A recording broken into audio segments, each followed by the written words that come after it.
Yogis, I was asked a question. I'm regularly asked a question. In fact, it's not so much a question as an archetype. Am I too stiff to do yoga? You're killing me. No, you're not. That's like saying, are you too hungry to eat? Are you too hungry to go to a restaurant? Yoga is all about stretching, and also it's not competitive, so it doesn't matter where you start from, because what it's about is where you are and moving forward. It's not about a destination. It's not that you have to become flexible. It's not that you have to get your heels on the floor and dog. It is about getting on your mat, looking inside, exploring muscular engagement, seeing where it takes you. It's a journey. It's a lovely journey. If you're stiff, you will have such a great experience because you've so much to gain. Pity those poor flexible people who can do it already.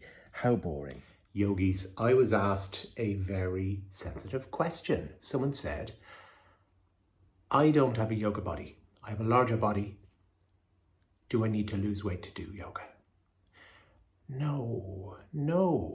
The reason you don't have a yoga body is because you don't do yoga. That's all. If you have a body and you do yoga, you have a yoga body. What is yoga? That's the bigger question. Yoga isn't making a certain shape and having a certain body type that'll make a certain shape. There is yoga for everybody.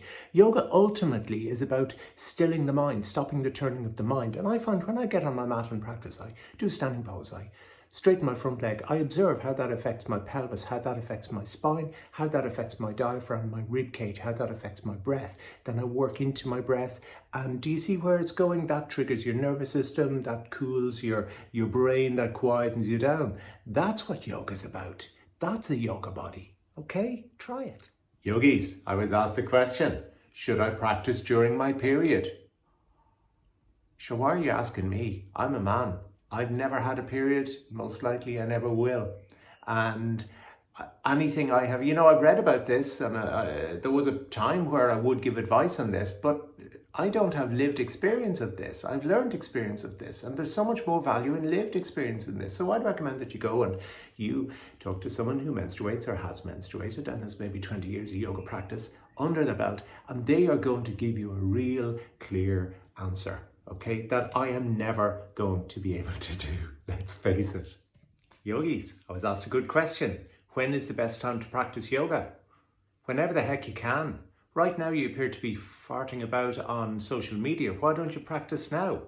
It's hard to fit practice in, isn't it? Like going to a class, you'll go to a time that you can make it around your work and with your favorite yoga teacher. But it's lovely to practice on your own. Some people do, some people don't. I highly recommend it.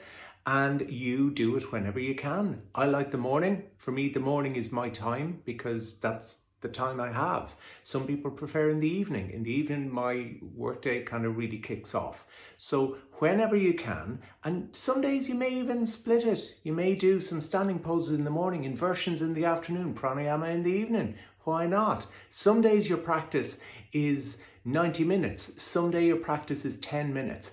It doesn't have to be a certain length to be a yoga practice. Do a dog, that's a practice. Get on your mat. Yogis, a good question. Shorter stance versus longer stance in standing poses. It depends on the pose, of course. And something like Warrior One, if you're trying to get your thigh horizontal and your knee over your heel, well, that dictates how long your pose is. But in something like Trikonasana, different styles of yoga go longer, go shorter. Ashtanga yoga goes shorter, Iyengar yoga goes much longer. It depends on what you're trying to achieve to an extent. If you are very mobile, very stretchy, then longer will feel quite loose. So perhaps it's worth going a little shorter and work on the stability and the compactness in the pose.